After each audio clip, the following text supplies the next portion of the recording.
Mabuenas na araw, mga kaabante. Ako muli ang nag-iisang Master Hans Kua, ang inyong pambansang feng shui expert.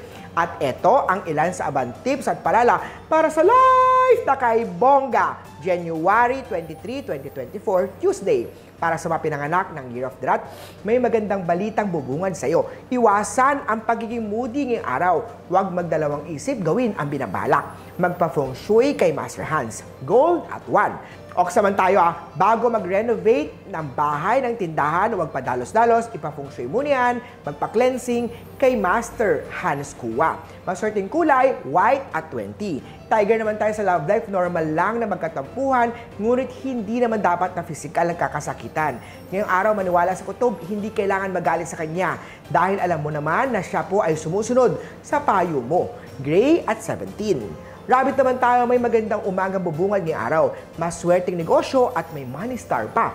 Silver at 9. Dragon, conflict day-to-day sa kalusugan, huwag abusuhin ang sarili, unhealthy star, iwasan. Gawin ang mabagay at natama at magpapasaya sa'yo upang iwas tayo sa negative energy. Red at 3. Stick naman tayo, mahirapan talaga magtiwala sa panahon ngayon. Piliin ang mga tao mapagsasabihan ng sekreto. Activated din ang fertility star, kaya naman may bagong baby na parating sa inyo. Maswerteng kulay ay blue at 8. Ito naman sa Year of the Horsey, iwasan ang pag-travel kung saan-saan.